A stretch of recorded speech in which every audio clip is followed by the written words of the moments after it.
Should we get rolling? I think we're good to go. Okay. So you want to hit the record button, and I will Yep. start sharing? Yes, I've just started. Okay, great. Oops. Oh.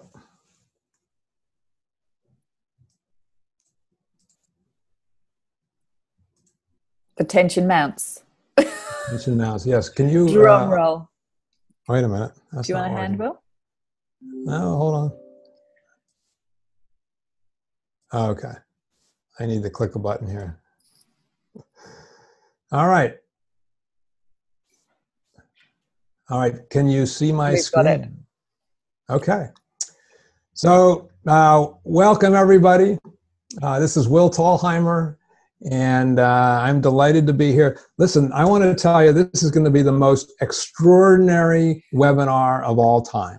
And not because of what I'm going to say or what Emma's going to say, but this actually, we're going to give you a little bit of time travel here, because you might not know this, but we are actually, we made it so that this webinar is being simulcast in simultaneously in 2 different months of the year, both in November and in December. It's remarkable, I know. We sort of arranged that time travel for you, but here in the Boston area, from the Work Learning Research Studios in beautiful Somerville, Massachusetts, it is November 30th. And in Sydney, Australia, where Emma is, it is December 1st. So, but this is actually going to be a great webinar for a number of reasons. Number one, we're going to share some new research with you. And number two, we're going to do this in a style that's very interactive, almost like a quiz show format. So here we go. I want to remind you of one really important thing, that when you use the chat, you should make sure you switch the little logo here thing to all panelists or attendees. If you don't do that, you will just be sending it to Emma and I, which, you know, is fine, but you probably want to do more than that. Okay. So this is me, Will Thalheimer, Work Learning Research, and collaborating on this with Emma Weber of Lever Learning. And before we get started, I wanted to let you know that Emma and I have been talking about the science of transfer, the research on transfer for quite some time. We've been in touch with a researcher, one of the top researchers in the scientific community, and we're hoping to do more research. And we're actually going to make a call to you later in this webinar to see if your organization might be interested in joining us in the research. So what we're going to do, but Emma and I will both introduce ourselves when we start our talks. I'll be going first, and then Emma. But before we even get to my brief introduction, I wanted to start with this question. What is transfer, and why should we care about it? So I'm going to give you a question to answer. This will be your first poll question of many. What is transfer? Your choices are: when knowledge is transferred from the instructor to the... Don't put that up yet. When knowledge is transferred from the instructor or the materials to the learner. When skills are transferred from the training learning to the job or some other future performance situation. When knowledge or skills are transferred to a novel situation, one not directly encountered by the learner previously. Or D, all of the above. And now you can take your vote, and then we'll talk about the answer.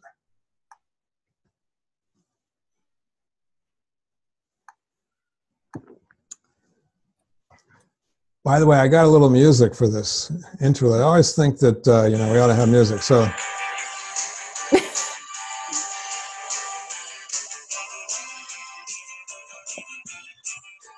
All right. The Batman theme. Why I chose that, I don't know. Okay.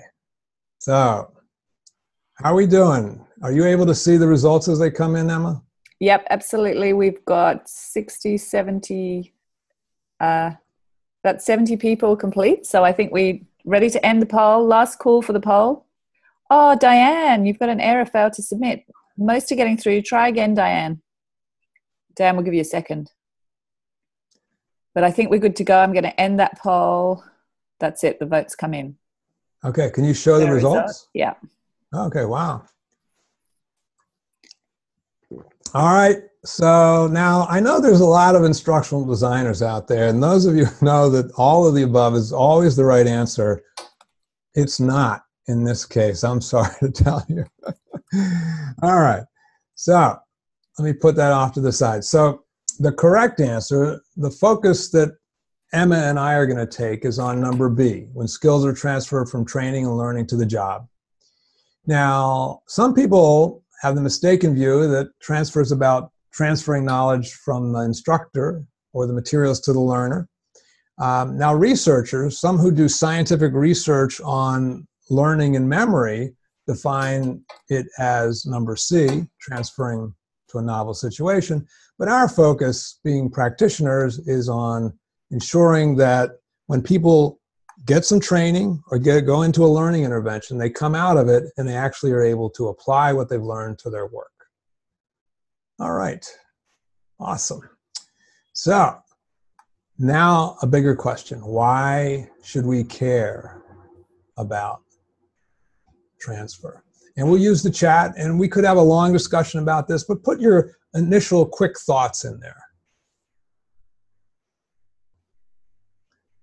And I won't play the Batman theme because I think that might be a little bit distracting as you try to type your wisdom into the chat. Okay. And these things are going faster than I can actually look at them. Good quote there of otherwise, why bother? Yeah. Someone wants a job next year. That was their comment. Enhanced performance, it's what we're paid for. It is what we're paid for. Yeah. And Christina, lovely to have you here. Helps the business reach their goals. Kirkpatrick level 3. Although some people might say it's also related to level 4 as well. Okay, great. So you guys definitely know what's going on here with transfer. So I'm going to move forward. All right. So we're going to be sharing some links with you in here. And I know some of you will be like writing crazily. So instead of doing that, we're going to make sure that you're able to get the slides and the research we're going to talk about. There's going to be 2 different research reports, and you'll be able to get information about those at this email address. So if you send that in, will we be sharing this email address later? Absolutely. Well? Yeah. We'll share it at the end again. Great. And just to be clear, you're not getting these actual water slides. You'll be getting the PowerPoint slides. Okay.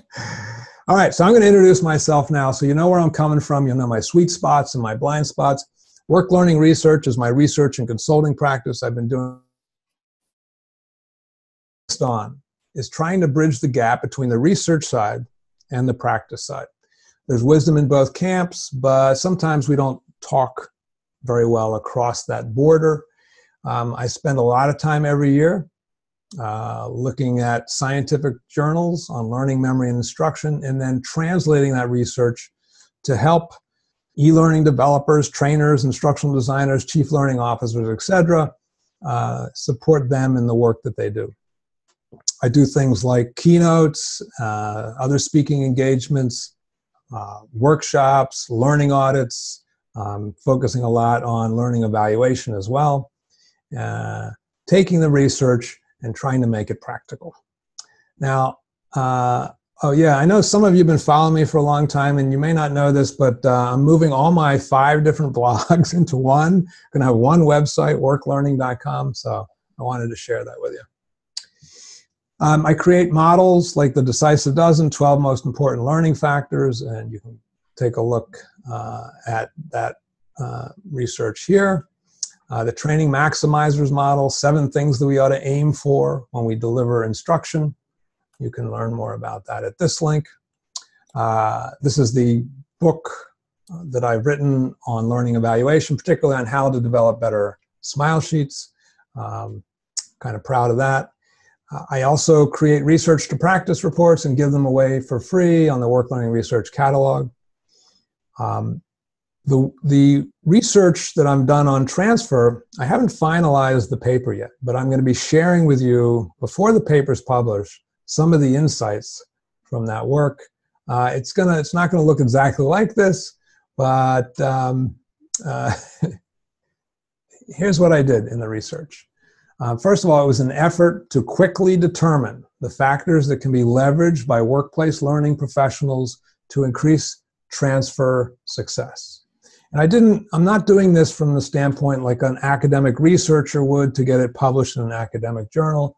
What I've done is search the scientific databases for research articles on transfer, read research reviews and articles there, assessed the rigor and completeness of the research, evaluated the findings as a whole, and wrote up a report, got feedback on that from transfer experts, and in the process of rewriting that now. So, and just to say there, Will, I'm sure that when people see the way that you approach research, that's why they love to work with you and love to partner with you. And certainly that's why we, reached out, because you're so methodical and thorough with your research. So, yeah, great job on that. Thank you, Emma. All right, so, I've learned over the years that it's a good idea not just to lay out the research, because that can be boring and things. So we're going to make this a little bit interactive here. So I'm going to share some research with you, some questions with you, different types of questions, and get your responses. So now you're going to play the role of the doctor. First question for you. How strong is the research base on learning transfer? Your choices are relatively weak, having few valid studies and also conflicting findings. Somewhat weak, having some valid studies but not enough, and inconsistency in the findings. C, reasonably strong, having many valid studies producing somewhat clear findings. Or D, very strong, having many valid studies producing very clear findings. We do have a poll for this, I think. Yep.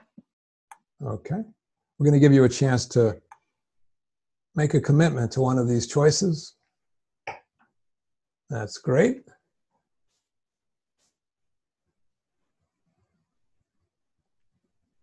Just give it a few more minutes. Yep. Oh, I could play the Batman music, sorry.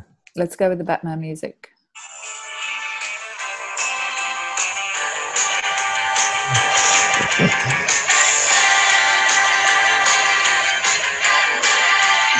Okay. I would just confirm the Batman music wasn't discussed in rehearsals, Will, but I love your improvisation. So we've got about 70 people responded. Awesome. What are the results? Why don't you share the results with us?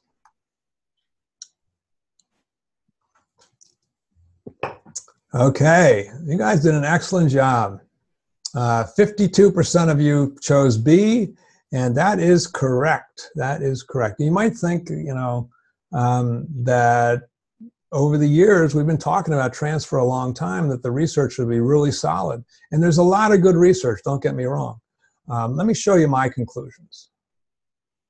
Thank you, Emma, for handling the polls. So the research base was weaker than I'd hoped when I went in and started reading. And probably more importantly, there's too little practical benefit as of yet. And what this basically means is that you and I, as practitioners, are not using this research. So this webinar will be an attempt to get us moving in that direction. But even the researchers pointed out that they have noticed that a lot of the research that they've done has not been put into practice. Here's some quotes. Okay, so put simply, the evidence in support of transfer interventions was not as compelling as either our intuition or prior transfer commentaries would suggest. They said this back in 2010, and just recently they wrote too little of the science of transfer is informing professionals. Too little of the science of transfer is informing professionals in their design and execution of training initiatives. Okay. Fortunately, there are some recommendations that are warranted, and we are going to get to those. As Powell in 2017 has written, while the extensive literature on transfer of training has not always produced consistent and invariable outcomes, enough convincing evidence has been accumulated to conclude that transfer of training matters and needs to be managed in order for training to be effective. Oftentimes, when we think about how to design our learning interventions, we tend to think about how to help the learners be engaged, be interested, and to understand the materials. We really have to go beyond that. We have to support long-term remembering. We have to provide after-training support to create transfer. And too often, for too many of us in the field, we don't consider those things. All right, so here you go. Your first scenario-based question. Harry is a chief learning officer. Recently, he decided to work with his team to redesign their leadership development training. The goal was to improve actual supervisor performance. That's what we would call transfer, right? The team decided on 3 changes to utilize neuroscience findings to improve learner ratings of the training, and 3, to train supervisors in general critical thinking skills. So they've changed all these things about their program. How successful are these improvements likely to be in supporting transfer? You can say very successful, somewhat successful, or not very successful. And the way we're going to do this is you can put the letter of your choice into the chat box. And we'll see it scroll by. Oh my gosh. Amazing.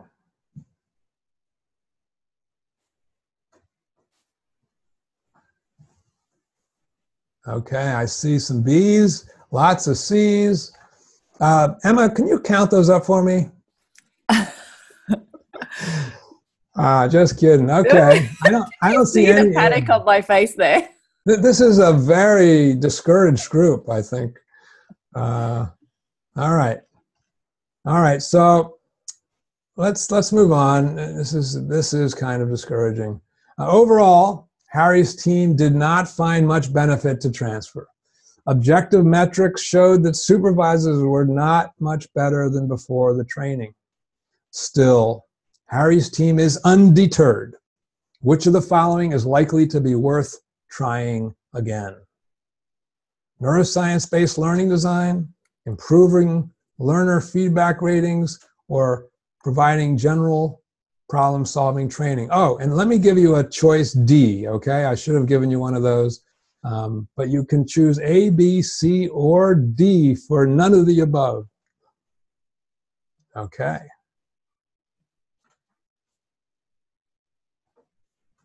Okay, dun, dun, dun.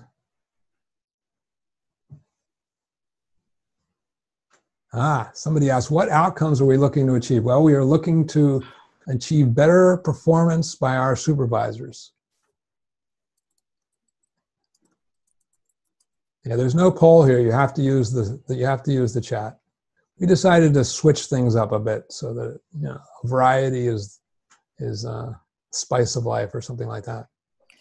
And Trish has asked an interesting question there, Will. Are we using learning transfer as lag time or a leading indicator?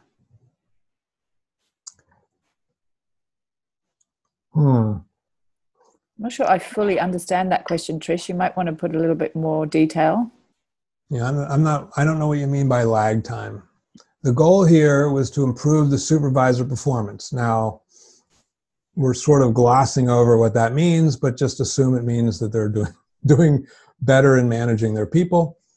And so that would be transfer. That's how we would sort of describe what transfer would be. Okay, so let me, you guys are asking a lot of deep, in-depth questions. I just want to quickly go over this. So first of all, A, So neuroscience is not yet a good guide for learning design, as most of you must have realized. If you want to look at an article on this, you can go to this link. And again, we will send you the slides later so you don't have to write all these down. The learner ratings are too often not correlated with learning results. And that's sort of one of the reasons I wrote the book. So B is not going to work. And C is not going to work either because most transfer is near transfer. So if we're teaching general skills on how to be a better supervisor, and we focus on teaching them general problem-solving skills, that's not going to be as effective as if we set those problem-solving skill practice in real-world supervisory situations. Okay. In a bold move by her company's CEO, Sandra was just appointed her company's first CTO, Chief Transfer Officer. Despite the appointment, Sandra knows she'll have to be careful in her recommendations, ensuring that she has firm scientific backing for her recommendations. Which of the following transfer effects is most supported by the research? Rank order them from strongest support to weakest support. Learners who set goals are more likely to transfer. Learners who set goals and plan what to do in specific situations are more likely to transfer. Or learners who perceive the learning content as relevant are more likely to transfer. So in the chat box, if you think A is the best and D is second best and C is third best, you write A, B, C. If you think C is best and then B and then A, you write CBA. Okay. We've got to be a quick reader to see these results coming in. I know. Okay, well, we got some controversy here. That's awesome.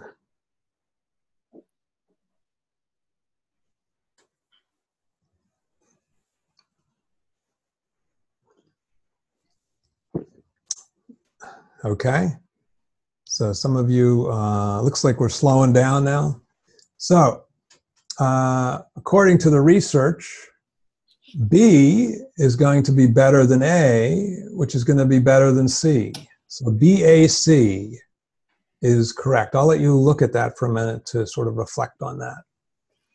So B is basically goal setting, or A is basically goal setting. B adds a what the researchers call implementation intentions, where you create in your mind a specific situation where you actually act. So you create a link between a situation and an action.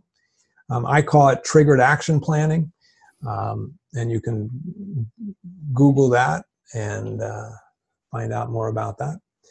C is supported, but only a little bit in the research. Okay. So now we're going to do some quick hits. And we're going to give you 3 choices. So we're going to give you a statement, and you're going to decide whether it was supported by the transfer research, whether it was suggested by the research. So supported is stronger than suggested, or it was neither supported nor suggested. Okay, so what you'll write in the chat box is supported, suggested, or neither. And I will encourage you not to use the first letters of those because the first 2 will confuse us. SS. Okay, you ready to go? Here we go. First one. Learners who are motivated to apply what they've learned to their work will be more successful in transfer. Will this be supported? Was it suggested by the researcher, or neither suggested nor supported? Okay.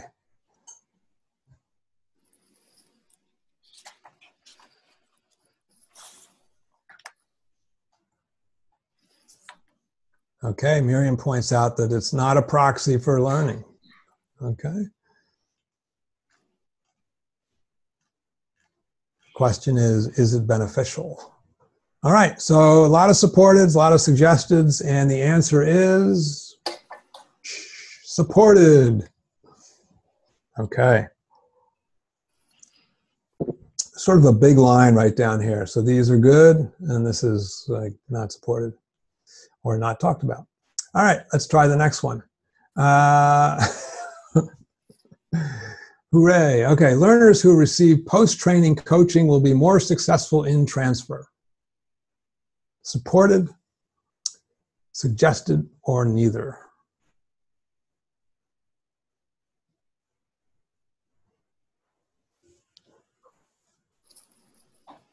Someone writes, Stella writes, if the coaching is good. And Suzanne says, I've seen this work. Stacy says, me too. Okay, awesome.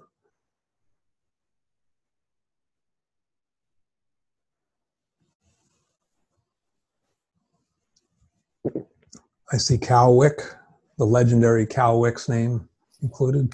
Legendary. Awesome. Okay, so here's the result suggested by the research. All right, and that doesn't mean that it's not strong. It means that there wasn't that many studies done on coaching. Okay, there were a few, but not that many.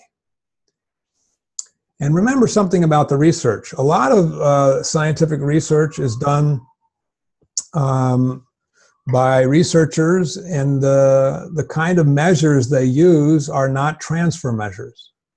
So you have people learning math skills, and then you might give them a test on math, but you don't then do the hard work, and it really is hard work to do this transfer research of finding out whether people actually use that math research in their work or in their life if they're a child or adolescent. Okay, here's the next one for you. Learners who receive training tailored to their specific learning styles will be more successful in transfer. Supported, suggested, or neither? Oh no! I couldn't see who wrote that. It went by. Lots of exclamation points by Francois. Thank you, Francois. Ugh, learning styles, Nan. Yes. Okay. So, Emma, I think we may have the smartest webinar audience of all time here. This is fantastic. Quality people, Will. Quality people. Yes, absolutely. All right. So, obviously, learning styles has been debunked in the research over and over and over and over. So, not in the transfer research. Okay, the longer the time between training and transfer, the less likely that training will create transfer benefits. The longer the time between training and, for example, on-the-job performance, the less likely the training will create transfer benefits. Supported, suggested, or neither? Wow, you guys are all, this is like a support group. Everybody's for support.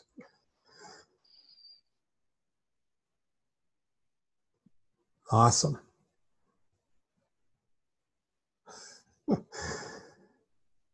Okay, so, ta-da, supported by the research. Now, what are the implications of this, right? A lot of times we give training when it's logistically ideal to give training, not when it's ideal from a transfer perspective. So if somebody has to do something in February, we give them training in December, and probably it's not having much of an effect. And just in case training. Yes, who wrote that? I can't see. You're going too fast. Yes. Simon Blair. Thank you, Simon. Okay, learners are more likely to achieve transfer success if they have early opportunities to utilize what they've learned in their work. So they take a training, and if they're given early opportunities after the training, then transfer will be more likely to be successful. Is that true? Supported by the research, suggested, or neither?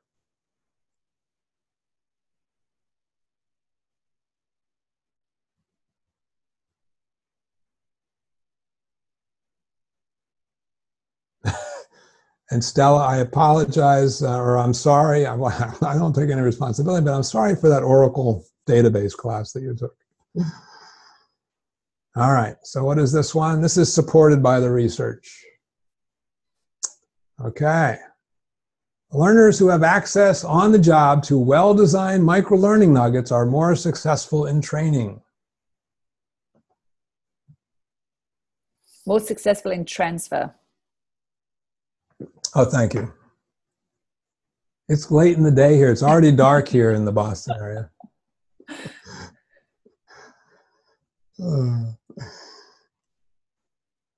Okay. Interesting. Okay, this one we're having a lot of different responses.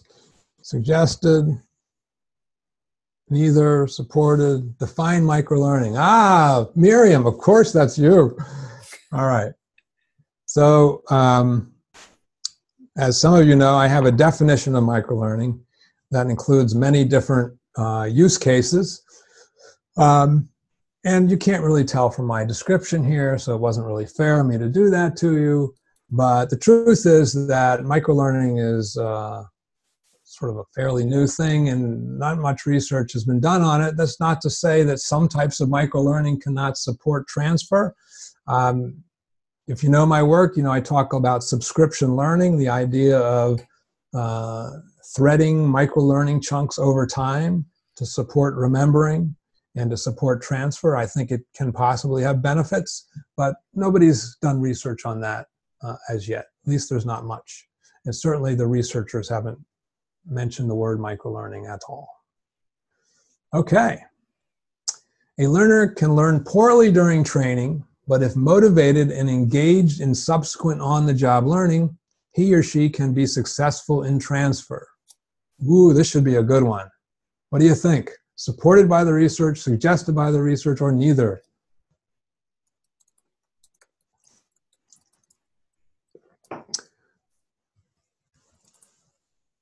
Okay, we've got neither, we've got suggested, we've got supported. This is great. Ah, tough one. Yeah. This was one of the surprises for me when I heard what the researchers had to say. Yeah, learn poorly during training. So it could be a motivational problem. It could be a learning design problem.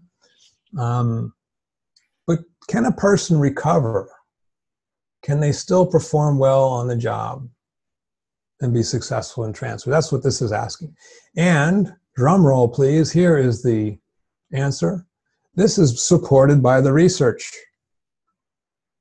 Hard to stay tight-lipped on that one, Will, because I remember when we were looking over your first copy of the report, I'm saying, yeah, I know that. I see it all the time. Yeah. So now that doesn't suggest that we should aim for poor design of training, but it does suggest that we as learning professionals might create some benefits and might have a responsibility to consider what we can do for after training to support for those cases where our training didn't get through, didn't motivate, or didn't create the learning and remembering that we wanted it to. And Nan, in our experience, Nan asked the question of, well, what are they transferring if they learned poorly? It could just be that they hadn't fully understand it, or they hadn't fully engaged, or hadn't fully motivated, and that's what makes the kind of the poorly piece. But when you really get them engaged and take them through reflective processes, they can absolutely nail it and become your biggest advocates, which is interesting. Yeah, absolutely. I noticed somebody wrote OMG. Yeah, it's kind of a stunning thing.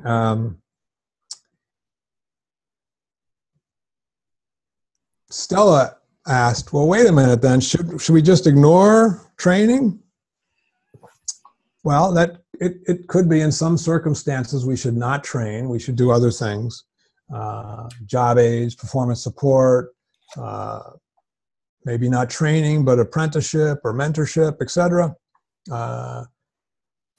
I think in most cases, we want to do good training that's designed specifically to support after training follow through and remembering, and then integrate some support on the end as well.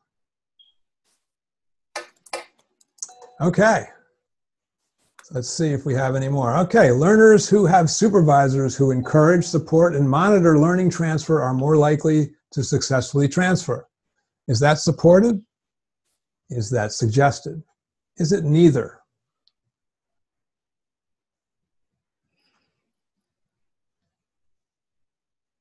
Okay, you guys overwhelmingly are going for supported. A few neithers, a few suggested.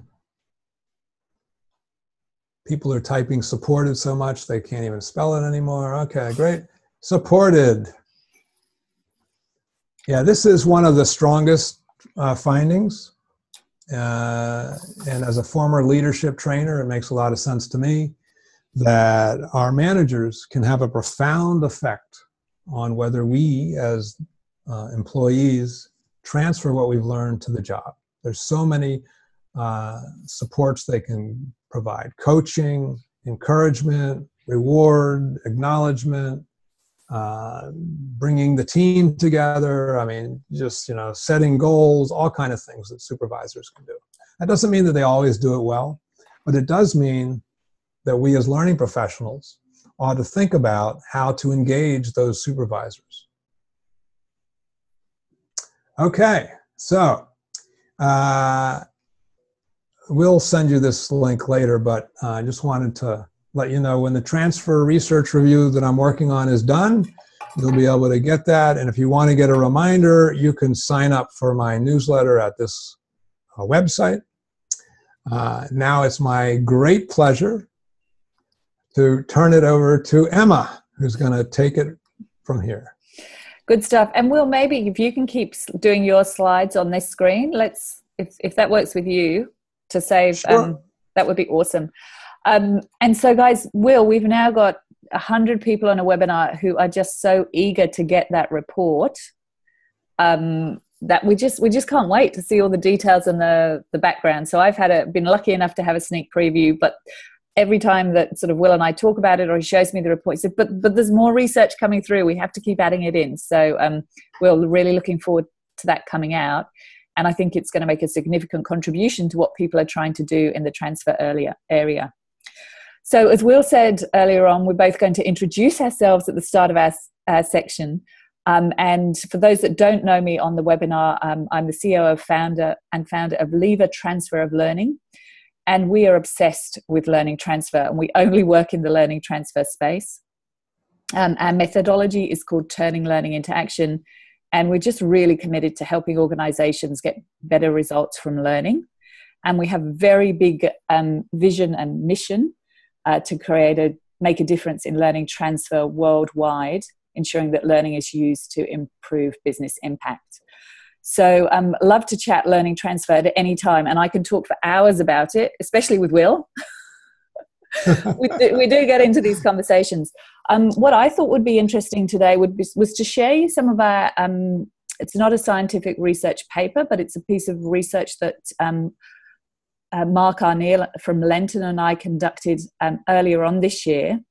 And we really wanted to find out what's actually happening in learning transfer in organizations at the moment. So we created the Insights for Impact report. Will, let's just look at the demographics on the next slide of who responded to the report. Sure. And 270 contributors worldwide. So really excited that so many people got involved from different countries. And we certainly had about a third of the respondents were from the US. UK and Europe also heavily represented, and of course here in Australia. So great that we had so many people contributing to this research, and across a whole host of different areas.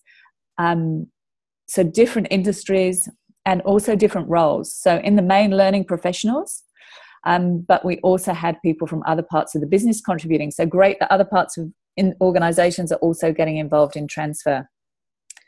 So one of the questions that we asked was around, can you to what level does learning transfer need to be improved? So I think we will see some, well, let's just look at the next slide. 76% of respondents felt that their behavior, that after training support for behavior change was either non-existent or could be improved. And this is part of the reason I'm so committed to this area, because there's so much great learning and training happening out in our organizations. But I really see that we've got a long way to go in terms of transfer. And that rather than continuing to put all our energy and efforts into improving our learning or our workshops or our online design, that actually if we shifted some of our focus to transfer, we will start to get some really great impact. Thanks, Jess. So there's a link there of to where you can download the research if you haven't seen the full report yet. But let's think about what's happening in your organization. So we've heard about some of the research from Will today. And I think one of the basic questions that we can ask ourselves as we go through, and Will, let's just pop up our first poll slide. Oh. Yeah, next slide, Will, thanks. That's good, you can put up the question, this is good. When you're looking at your own organization, ask yourself, is learning producing sufficient benefits in terms of on-the-job performance? Which of course was the first question that we asked right up front. So I'm going to send this out as a poll. For this particular group here, and it'd be great to get up-to-date information from you here, and we can see how it compares what actually happened. So if people want to flick to the poll, we're going from chat box to poll here. And Will, do you want to just check in on the Q&A box? Yeah. That would be awesome. I will do that. Fantastic.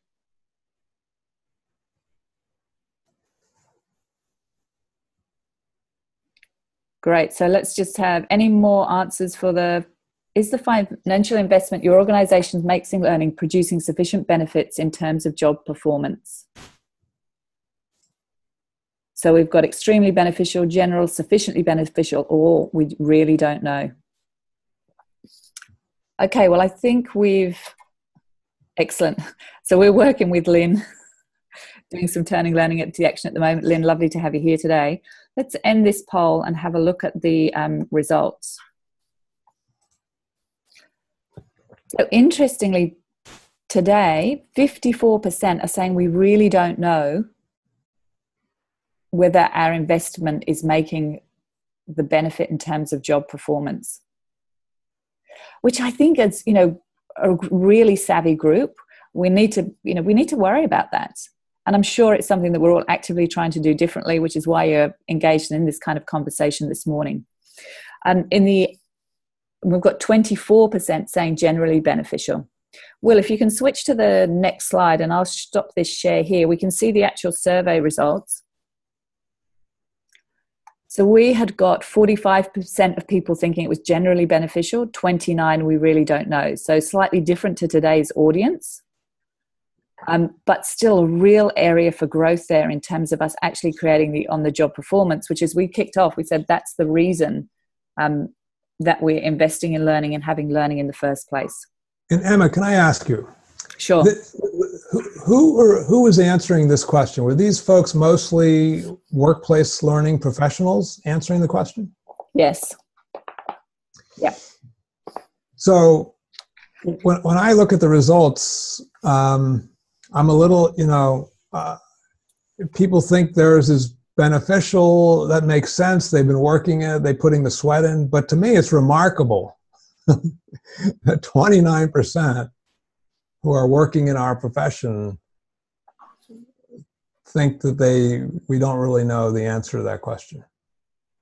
What do you make of that? I think it's the reality, Will, that we've conditioned ourselves, and we're so busy and under pressure, and the expectations and the way we've set up learning within organizations is in many cases to be the order taker. And I know that people are actually shifting away from that of just creating a curriculum for the business to really think specifically what are the business outcomes we're trying to achieve. But I think it's a big cultural change for learning to create that. Yeah. David, there it's cultural, it's task-based learning, ticking the box. And one of the, we are constantly saying here, we're just so not wanting to tick the box at any level. And I think even with transfer, people sometimes will get down that path of, well, we'll tick the transfer box because we know we've done enough. It's actually about getting the result. And let's come on to the next slide, Will, where we're looking at what role do managers play in supporting their direct reports. And so this has kind of come up already, and as to your part of the research, that really the manager's role is showing a good correlation with creating a transfer. Let's actually go to a poll on this one. We'll launch the poll. We can see here we go. So for a typical training and learning program, and of course I know there's different types of initiatives that happen, what role do your learners' managers most often play in supporting their direct reports? So meet with employees one-on-one before they attend, facilitate one-on-one conversations after, meet before and after, not significantly involved in discussions. So let's just take a moment. If everyone can just reflect and contribute to the poll here, that would be fantastic.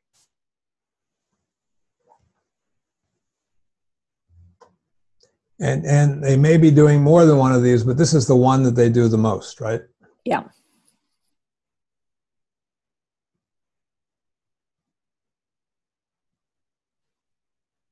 Amy, I agree with you there. Hard to align the objectives at every level, and most companies perhaps don't invest in that. So, we talk about just, pick your battles and choosing where to start with getting companies engaged in that way. Okay, let's end this poll. And any more? A few more coming in. Still coming in, but what we're actually seeing is those that are still coming in, it's increasing. So we've got 71% not significantly involved in discussions with employees regarding training. Wow. Will, does that surprise you when you look at that? It depresses me.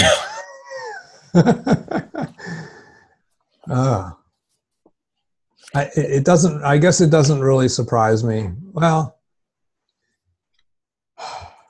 I should be surprised. 'Cause that's really low. And so what I'd say is, let's not get Trish, good question. Do they know they're supposed to be? So I actually think that managers get quite a bad rap when it comes down to they're taking responsibility for not getting the transfer. And there's things that we can do to either engage them, or on some initiatives to create an outcome through working around the manager, then showing them the importance of the transfer and getting that piece through. So I think partly, when I look at that research, I think still it's a little bit of an old mindset that the manager is the only way. So for some initiatives, we can take it wider. And Tim, don't joke about it. When we will be replaced by robots, and we've got something very exciting coming in the new year. And David, just the managers perhaps haven't had the tools. So Will, let's just look on to the next slide. Sure. And so just to round off here, the survey was saying that 46% not involved. So it was, to someone's point earlier, yes, these are learning professionals. And, maybe there's a bit of a rose-colored spectacle going on from a learning perspective. But as a group here, as you said this morning, that figure could be even higher. What was also quite interesting is when we looked at the geographic split of those 22% of managers that are working before and after, and let's just look at our geographics on the next one. The highest percentage of managers that were meeting before and after is the 38% in the UK, 14 in the US, and 24 in Australia. Well, in defense, I want to, being an American, I want to defend the managers in the United States because, they're very busy reading Donald Trump's tweets, really. And there's really, you know. I knew there was a good reason for that coming through. Well, Yeah, I knew there was a good reason. Yeah, that's purely. And you know, how interesting would it be to get some really great research coming around this? Stella, I think the poll is down now, so you might want to refresh your browser because it's down at this end. So, Mirjam has just told us we can close the poll ourselves. Excellent. So, you know, of the report, one of the next areas which was really interesting to us, if you can move us forward, Will, thank you. Organizations' attitude towards coaching. And what was interesting, when we compared Will's report, you'll remember that coaching as a creation for learning transfer came through as suggested, not supported. But when I saw all of your comments through, there were more people sort of saying supported than suggested. And so sometimes when I look at the research, I think, well, you know, what's actually happening? And this is partly why we were asking this question. So when we can look at this, sorry, beg your pardon, guys, I had left the poll up there. I apologize. Rookie poll mistake there.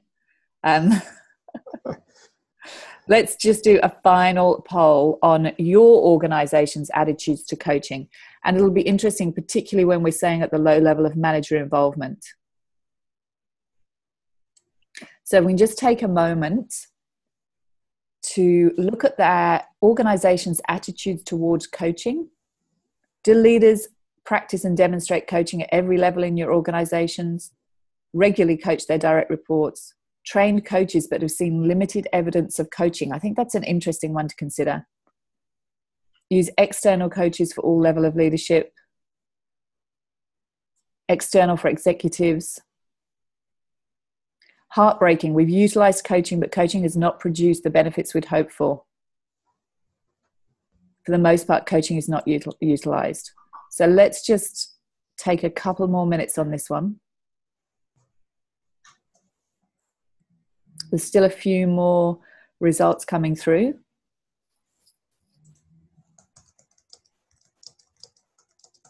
And guys, just so you know, when we send out the slides, we'll make sure we send out a copy of the chat as well, because I think there's some really interesting threads of conversations coming through in the chat.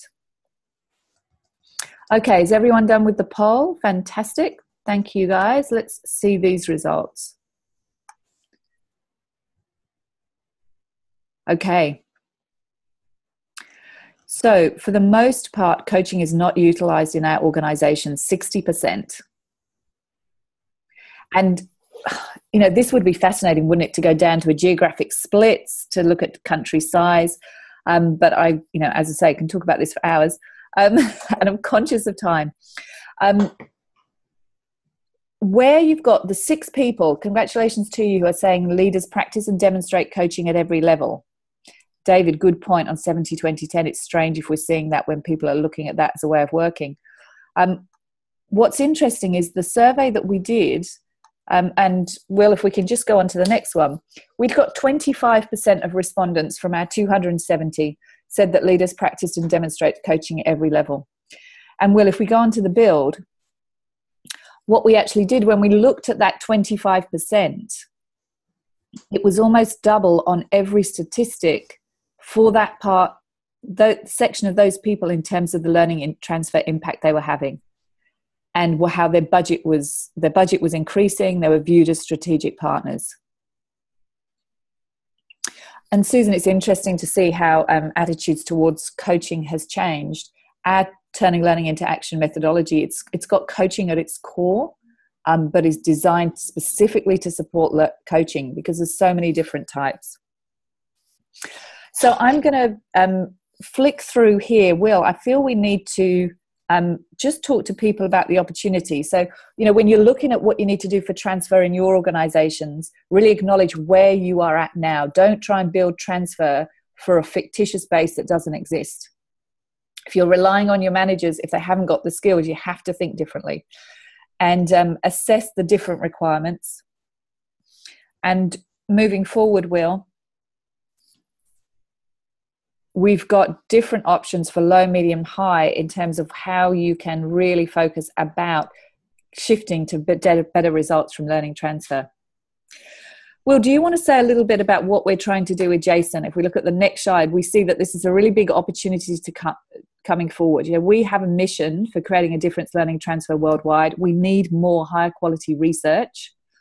And so I approached Will, who very well connected in high places. Will, tell us the story. Sure. So basically, you know, I looked at the research and it didn't, the researchers said it wasn't as strong as they thought it ought to be. And I knew that Emma is in her organization and colleagues are out there all the time providing some transfer stuff. And I said, you know, wouldn't it be great if we could find a researcher to partner with? So we have found someone. And what we're now looking for is organizations who take transfer seriously and want to engage in research on transfer to try to find out, you know, what are the factors that might lead to better, more effective transfer. And there's many factors that we can choose from. We can look at the research, the person we're working with, or we will be working with if we can find an organization to do this, you know, has research interests of his own, but there's a lot of factors that we can aim for. And we'd love to have you join us in this effort. So if you're willing to do that, please reach out to Emma at the, well, if they use that same email, would that be okay, Emma, or? No, so let's just, it'll be emma@leverlearning.com. So guys, Okay. we're keen to share resources. So let's put the resources slide up, Will, while we kind of start to close off, and then we'll come, our contact details will be coming next. But very happy to share these slides, our research infographic, the research report, and of course you'll go on the premium list to get Will's research report as it's finalized. So thanks everyone. Please do just resources@leverlearning.com and these will come out instantly to you. Will, we've got 3 minutes to go up to the hour. There was a very early question up front as to what was the difference between transfer and application of learning, which I thought, and I replied in that I think they're very close. Has the research shown a technical definition, Will, that you can help us with? Well, transfer basically means that you're using what you learned in a future situation. You know, we talk a lot about on the job, but those who are educating learners in the academy or in schools, they're not focused necessarily on getting people to transfer to the job, but to another situation. But basically, if you're applying the learning in the way that it's intended, in a way that's successful, then you've transferred the learning. So I think, you know, for all intents and purposes, the definitional differences are not that important. We did have another question that came in later, which I think is really interesting. And I'm going to turn it over to you, Emma, because you've been out there on the front lines. And that is from Suzanne: what is a reasonable expectation for transfer? For example, if we have 100 participants in a high-profile program, we're bound to get a variety of outcomes. I'm now paraphrasing what you said. And so what can we expect? What have you seen that's out there? I know that you guys don't provide the training. You provide the after-training follow-through coaching. And you're actually measuring whether they're transferring. So what have you seen? What's realistic? You know, some of us might think, well, maybe if we get 20% to do it is good, maybe 80%. Where? I mean, give us some kind of ballpark figure if you can, on what's a reasonable expectation for transfer. So my experience shows that a reasonable expectation, if you do it properly, is to have well over 80% of people transferring and fully engaged 10 to 12 weeks after a learning initiative, if it's a linear process. There's no reason you need to go below. We target at 85, but there's no reason to go below 80 for having people engaged in transfer. each individual chooses which commitments they're actually going to follow through. So it's different for every individual as to what specifically are the actions and the transfer that they will commit to and they put into place. But they will be working on what's most important for them. So it's really this whole trend towards personalization of learning. Transfer has to be personalized because it's in the context of what's happening for that individual. So wow. I don't know if that answers the question in terms of the numbers, but certainly, yeah, at least 80% of those fully transferring at least 3 significant things that are important to them. That would be my expectation. That's great. And I see in the chat that Trish All, hey Trish, how you doing? Said that Mary Broad, who's a longtime transfer researcher, defines transfer as application. So I guess we got the answer right. Closing the loop. Lovely. Thank you, Trish. Thank you.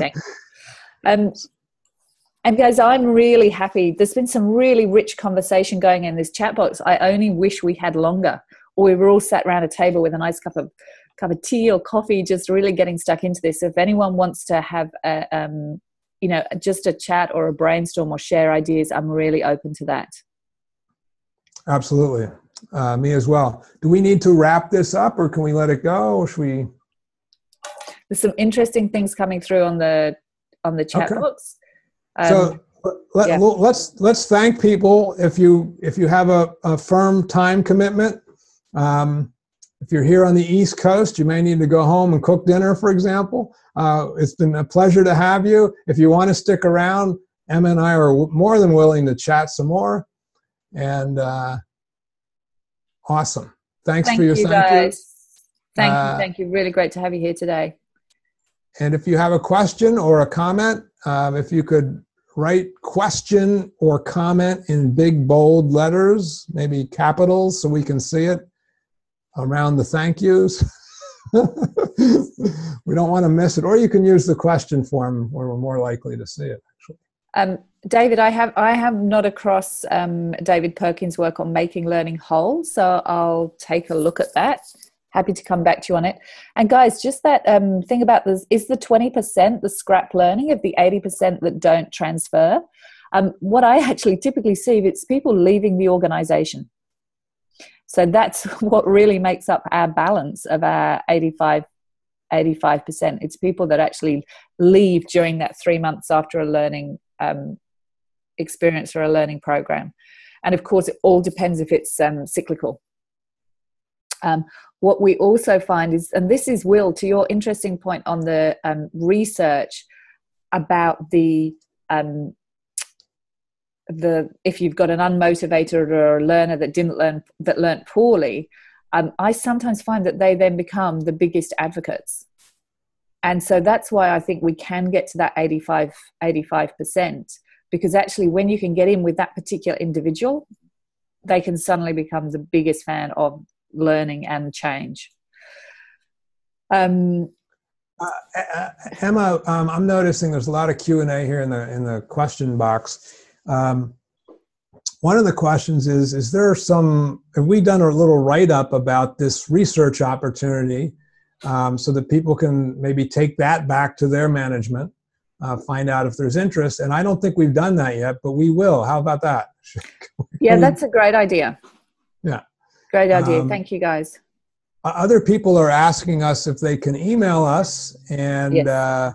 We will. If you send a blank email, so Will, if you go onto the next slide, it'll actually have our contact details as well. Oh, perfect.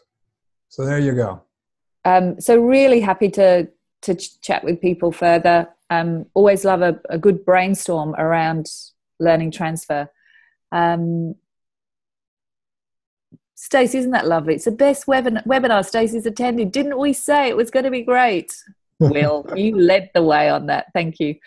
Well, I we had fun coming up with this, and we had fun presenting it, which is pretty clear. So, I think that helps. And there's things I'm seeing in the chat that I wish I could see the whole of the thread, because Jeff's made a really interesting comment about something that Trish says.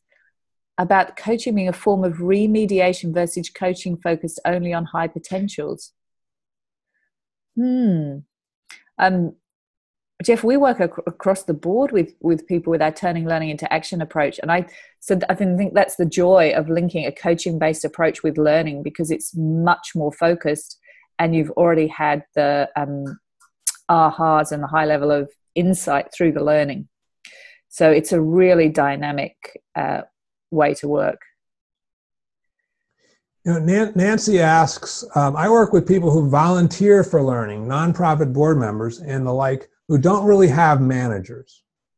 Is there any research on learning transfer and the role of coaching when there is no supervisor? In the scientific research, I don't think it's been specced out that way, but maybe you have seen, but my intuition is that coaching works regardless of whether there's a manager involved or not. But I'm going to turn that over to you for the practical side there, Emma. Well, it's interesting, Nancy, and I was speaking to, they're creating a not-for-profit organizational kind of board-specific thing here in Australia at the moment. So I was chatting with them earlier on this week because there's such constraints in not-for-profits. I think one of the things that we can do is really help people, self-reflect. And so we're working on some tools that will help self-reflection and self-accountability. So that's one way to go. But it really depends on the strategic imperative of the change and the resources that you have to put behind it. It could be that there's a highly motivated, some of these not-for-profits, it's such passion projects. If there's a highly motivated group of, say, 6 people that really believe in this change, that actually if you could have those 6 people with no direct line management responsibility for people, actually just helping people in learning transfer. So that's another way to look at it. I'm a big believer, fantastic if we have the manager fully supporting and able to deliver learning transfer. If we don't, let's work around it. There can be all sorts of other groups of people or other ways that can help. Buddying is quite a popular one. And again, it'd be fantastic if there was a study around the difference between buddying versus buddying with someone that you don't know or that is not a peer. Because with buddying, people often let themselves off the hook on accountability. So that, again, that would be interesting research, but that's just my own personal findings there, Nancy, around the buddying piece. So not proven. Emma, Stacy asks, I would love to show this webinar to my manager as an example of how to do a webinar really well. Any chance of sharing the recording? Absolutely, right? We're going to put it up, aren't we? We definitely are. Yep. Yeah. We would definitely be sharing the recording. Yep. So thank you, Stacey. And we will have your email address when you'd signed in, so we will do that. Okay, I'm looking through other questions. Are you looking at the Q&A questions? Yes, I am. Yeah, okay, thank you.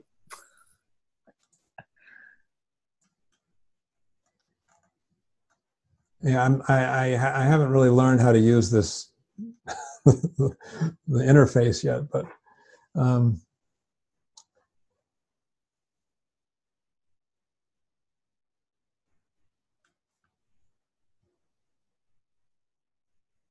so Suzanne says, and we answered a question earlier about, you said 85%. She said, we do see 80% transfer, but not all have a deep or lasting impact. That's why she asked about the reasonable expectations.